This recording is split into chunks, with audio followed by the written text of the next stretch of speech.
everyone, and welcome to Health Center. I'm Lorraine Brooks, and I'll be your host for today's show. My guest on today's show is Dr. Marian Dunn, who's the director for the Center for Human Sexuality and also clinical associate professor of psychiatry here at Downstate Medical Center. Our topic for today's show is going to be women's sexuality. Thank you so much for coming on the show, Dr. Dunn. It's a pleasure. Thanks for inviting It's me. a pleasure to have you. Dr. Dunn, I know you told me that you've been doing this for over 30 years. Right. And I wonder, what kinds of issues are you seeing in your patients today that might be different than what you've seen in the past? Well, I don't think it's just my patients. I think it's my friends, my relatives, and women at large, because I think many of the factors that influence female sexuality hit us all, sort of. And factors that influence female sexuality, are they different than factors that influence men's sexuality? I think so. Okay. I think so. In what way? I think we women are complicated creatures. I mean, just look at a few of the things that we grow up with. Most of us grow up with lots of negative messages about sex, about how to protect ourselves from being sexually active, to stay pure, to not be promiscuous, to not catch any diseases, to not get pregnant. And it's very difficult to just shuck off all these negative messages when we're in a loving partnered relationship and we're adults. But some of those things, for example, just the biology of it, I mean, as women, we have to protect ourselves against certain things that men don't necessarily have to do. For example, pregnancy, and so that's part of the package, isn't it? I mean, how do you negotiate It's true, that? but it's a question of how many of us grew up in a home, for example, where lots of things were explained to us about sex. Not just the negative messages, but lots of positive things were said. That's a rare thing for most women. If anything, as parents of a daughter, you tend to want to be protective. And so you're more apt to send the warning messages than to give her any idea that down the line sex might be pleasurable.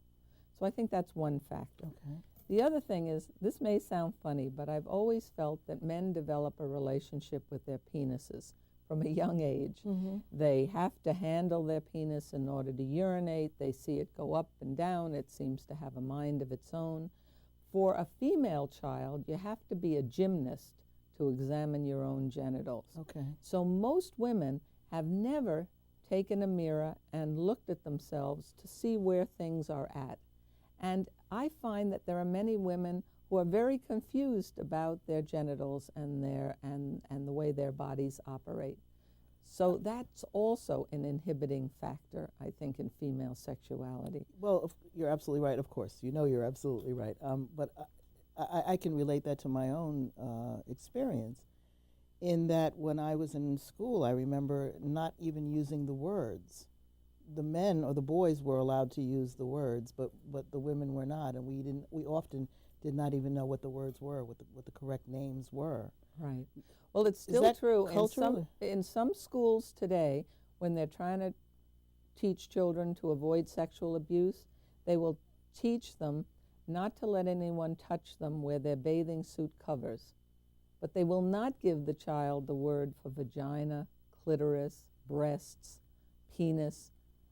These are parts of our body. These are normal God-given things, and yet most women don't grow up with a language to express their sexuality in that kind of way. Is that one of the things that you encourage with people who see you, to talk about it, to use the correct words to explore themselves?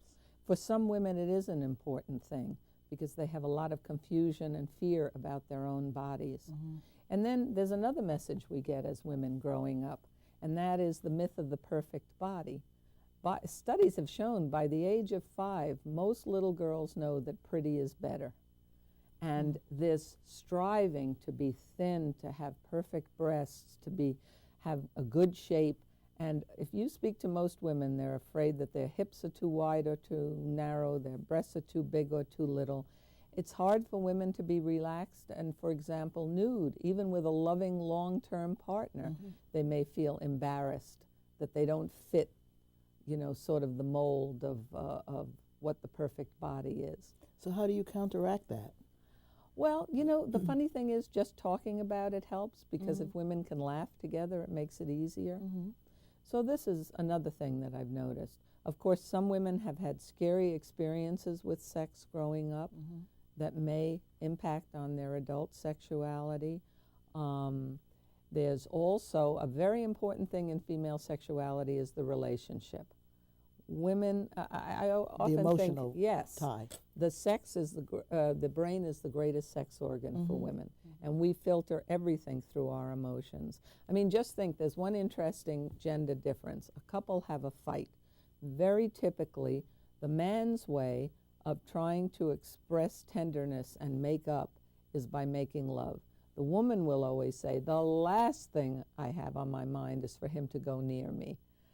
So feeling good about the partner, feeling good about the relationship is very important in female sexuality. But so that dynamic though can lead to a lot of other problems if the man believes that the sex act is going to bring them closer together, and the woman, as you say, that's the last thing on her mind at that very moment. So how would you negotiate that kind of? Actually, by just pointing it out as the way I did. In other words, because when I mention this to women and when I mention it to men, they all laugh because they've all had the experience. And that sort of diffuses it. And it's also sort of important to know that there aren't very many ways that men are allowed to express tenderness. And one of the ways that they've learned is by making love. There was a wonderful cartoon once that showed a man and a woman each carrying a sign, a placard, and hers said, "No love, no sex," and his said, "No sex, no love." And that can become... Therein lies the tale. Right, right. The other thing, of course, that can impact on female sexuality is illness or medications and sometimes hormones. But what kinds of medications? Are the same things that would affect men, like blood pressure medications? Yes, some of the blood pressure medications. Some of the illnesses, like diabetic women, tend to be drier. Well, if a woman associates being sexually aroused with being well lubricated, if her vagina is dry because she's diabetic or she's on a medication or she's on the birth control pill or she's just had a baby, she's apt to say to herself, "Oh my God, I'm losing it. I'm not feeling aroused." So all of these things, I think, can play into female sexuality. So let me take you back Sure. from that statement for one moment. If a woman is aroused, is there a way that she should feel? I don't think there are any shoulds when it comes Okay. when it comes to sex. If she's feeling aroused, hopefully she's feeling some degree of desire for the encounter to continue, for whatever's going on to continue and So lead to pleasure. You're separating arousal from desire. Yes. Two different things. Yes. How are they different? Well, it's an interesting thing. There are women who feel no desire, but if lovemaking begins and touch and caress and stroking, they get aroused. They may even go on to have an orgasm, but they'll say to me, "That was fine, that felt good, but I never think of doing it again. I'm just not in the mood." So they are that's different. the desire that I Yes. won't think about it. That's I'm not right. In the mood. Okay. Desire is kind of mood, is kind of feeling, having romantic or sexual thoughts, feeling attraction for the partner, things like that. Arousal is what happens when things begin. Okay. Does your body start to respond? Do you start to feel excited? And orgasm, or a sense of satisfaction, is what happens with that excitement. Does that excitement build in a natural way so that you experience some pleasure and some sense of release and satisfaction after the encounter? So you could have one of those three and not necessarily the other two. Yes. For example. It would be hard, though, to have an orgasm if you weren't excited. Okay. But you could have desire without excitement, or excitement without desire. I've heard some women say, women who've been, for example, victims of sexual abuse, victims of rape or incest. I've heard them sometimes say that they had an orgasm, but they didn't enjoy the experience, Oh, obviously. of course. So Yeah. how does that happen? Well, if you're having this, the orgasm's just a physical release. It's like a built-in mechanical thing that happens. And sometimes fear can produce an orgasm. In other words, you may not be having pleasure with what's going on, but the intense anxiety and fear may make your body respond, but your brain is saying, I hate this, I'm scared, I'm in danger. So that could impact a woman's future ability to enjoy the sexual encounter, could it not? I mean, I would Yes, imagine. it can, and unfortunately, some women who've had scary experiences growing up have difficulty with even the most loving partner's touch. In other words, certain touch reminds them of the perpetrator, and that produces so much anxiety and fear that it turns them off. And actually, we have to help the woman relearn touch, relearn touch with someone that she loves and cares about. And so when you deal with women who have a history of sexual trauma, is the partner also included in the therapy? That's an important piece, right? Yes, it is, because often the partner is puzzled. You know, I love her, I'm tender, I'm kind, I'm patient. How come she's afraid of me? You know, or turned off to me, or whatever. Okay, so desire, Arousal, and orgasm, and- those are the 3 stages. right. Can you teach someone how to go through those stages? Oh, can you- yes. Yeah, no, as sex therapists, we're good at that. Okay. You know, I've always, I'm sorry to Yeah. interrupt you, but I guess the word or the term sex therapist has a bad rap. It does. You know, because I remember, I don't All know the where I movies heard and this from. TV Maybe that's shows. where I heard it from. That you're more of a surrogate. You know, if you're going to see a sex No. therapist, it's kind of Right. more of a surrogate situation. But you're saying that that's No. not at all Very often when true. I see someone for the first time, I have to tell them, I'm going to make suggestions for things for you to try at home. Nothing ever gets done in the office. Okay. No. We're suggesters, we're counselors, we're guiders, we're educators, and we have some good techniques for helping people overcome sexual difficulties. But, you know, take something like orgasm, because there's a lot of misunderstanding about female orgasm. Most studies show that anywhere from 20 to 30% of women never have an orgasm. Another 20 to 30%, Never in their lives. ever. Another 20 to 30% might have an orgasm from manual or oral stimulation, but not from intercourse or thrusting alone. So only about 30% of women can have an orgasm during intercourse. And even those women, it's not necessarily every single time. Now you may say, why are our bodies built that way? Why isn't it easier for us to have orgasm? Well, you know, there's different ways of thinking about it. In a way, men had to have a climax or an ejaculation in order to procreate. Women didn't have to have an orgasm in order to get pregnant. So it may not have been passed along well. But also, we women take much longer to arouse than men do.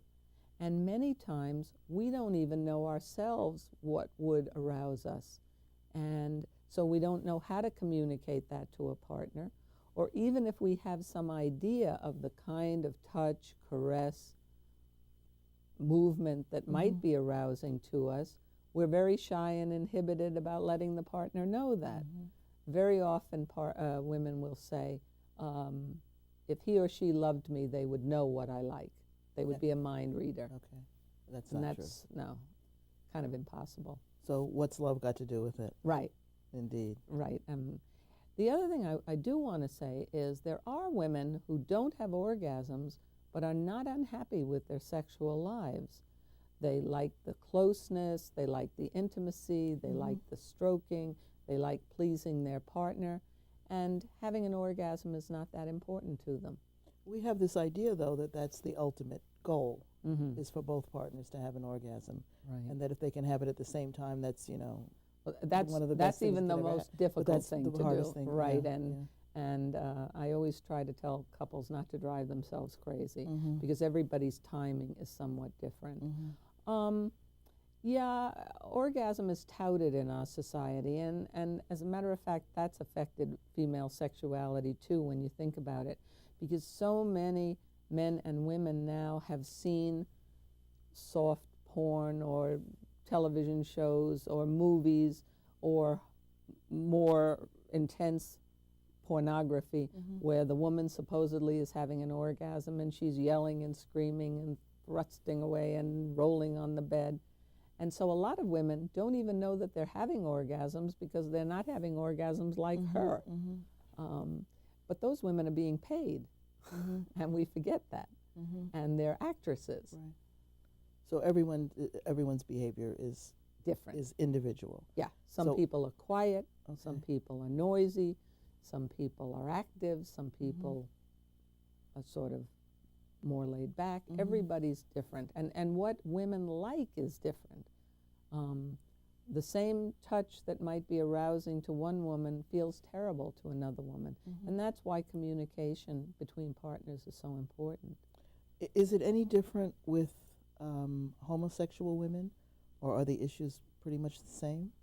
There are some people who think that gay women have more understanding of each other's bodies since they're coming from a female frame of mind. So I think that could be true in some couples, but I think the communication difficulties are just as difficult. The body image stuff is just as difficult. The noise we've heard as children and growing up makes things difficult. And even in people who are homosexuality, there's homophobia. In other words, that on the one hand, people may be living a lifestyle and there are still negative messages in the back of their heads. So I think some of these things impact all of us. And if, as you say, the brain is the most important sex organ, then everything that we've experienced and everything that we've heard and everything that has brought us to where we are today is going to impact the way we behave sexually. Right, and relationships are of central importance to women. They really are. The main motive for most women being receptive to their partners is not a feeling of lust or passion. It's wanting to be emotionally close and intimate with the partner. So that makes them willing to be receptive. And then if there's stroking and cuddling and whatnot, that may be all a particular woman wanted on that occasion. Or lo and behold, she may find herself becoming aroused. Once she's aroused, she starts to feel sexual desire and the desire for more arousal. So one of the myths I think that's going around now among women is I shouldn't engage in anything unless I'm feeling strong desire.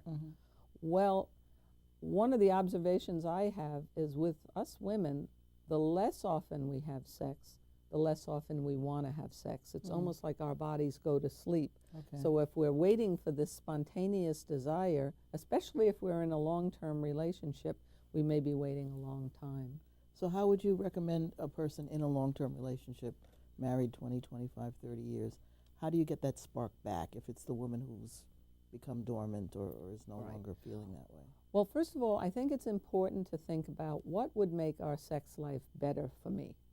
Okay, what did, if I used to enjoy it, what's missing now? Did we used to have more contact outside the bedroom? Did we used to go out to dinner? Did we used to go dancing? Did we used to do things that made me feel close to my partner? Okay, because that's very important to women. So romance, what we would call Absolutely. Romance is extremely important to women. Having privacy, having the sense that the partner really cares about us, being able to communicate with the partner, to say, and communicate honey, not just in the bedroom but outside the bedroom. Right. Correct? Remember, honey, when we used to go out together alone without the kids, that made me feel more romantic. Or even when we go to a movie alone and it's a chick flick, even though you may not like chick flicks, it turns me on. Whatever. These are the kinds of things that partners need to hear. And I think another thing that sometimes we women do is we're critical. I don't like when Of you do ourselves? X, Y, or Okay. Z, or you're too rough, or you're hurting me. But we don't tell the partner what we would like. I love it when you touch me lightly, or it feels great when we do X, Y, or Z. Or remember when we used to kiss long and slow? That was a turn on. We should do that again. So you have to really learn to talk. Yes, and talk about a subject. You know, you can know your partner's favorite flavor of ice cream, how they like their steak cooked, and never have discussed anything about what feels good. That we're very shy about. Why? Why are we so shy Again, about I that? think it's the puritanical influence on that all of us have, that it's not quite nice, so I shouldn't make a fuss.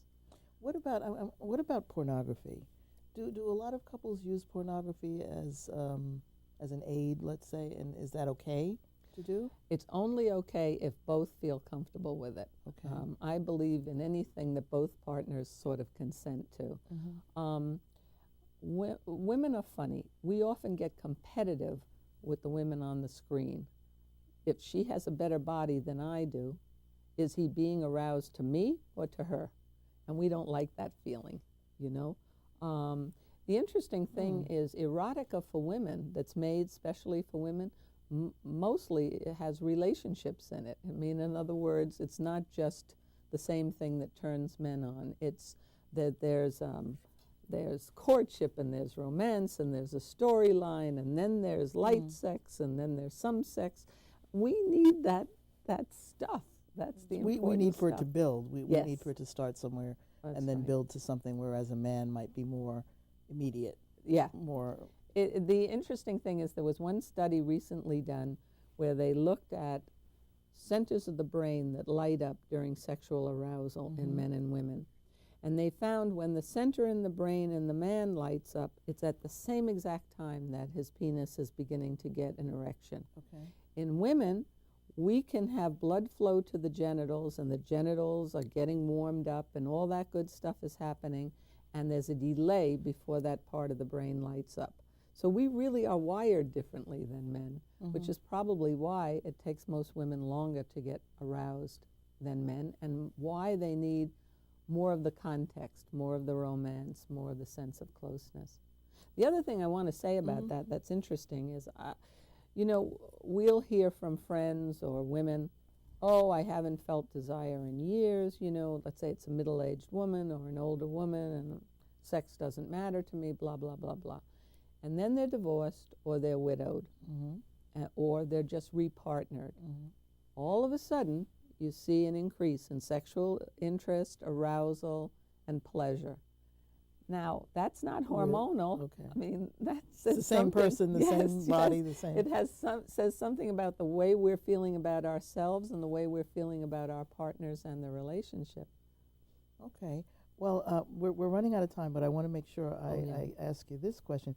What kind of an issue would prompt me to see you in your practice? What sort of thing would be something that I would benefit by going to the Center for Human Sexuality? Well, the first thing I want to say is we welcome anyone to come in for a consultation, because you would be amazed. Sometimes in one visit, people can learn a lot that's extremely helpful to them, and they don't have to commit to anything more than that. Okay. But sex therapy tends to be short-term. It takes a couple of months, not years. It's very practical. What would bring someone in? Let's say someone has noticed a change in desire, and it bothers them, or it bothers their partner, or they're having difficulty getting aroused, or they feel they can get aroused, but they have not been able to have an orgasm, and they would like to learn to have an orgasm. Or they're experiencing sexual pain, and the doctor hasn't found a good reason for it, or they're having difficulty consummating the relationship, having intercourse. Let's say it's a young couple. We work with women with all kinds of sexual difficulties, and we usually have a good success rate. And are your services covered by most insurance? They're covered by some insurances if the insurance plan has mental health coverage, because it's considered part of outpatient psychological services. Okay. But we have a sliding scale, and we're very lucky here at Downstate, because I don't have to turn anybody away because of money. I can always adjust the fee to be something that people can afford. So this is something that we would absolutely encourage our viewers to seek your Absolutely. help if they have any feeling Concerns. that or concerns or issues that they think they might benefit from seeing. Yeah, even if they just want to come in once, I'd be happy Okay. to see them.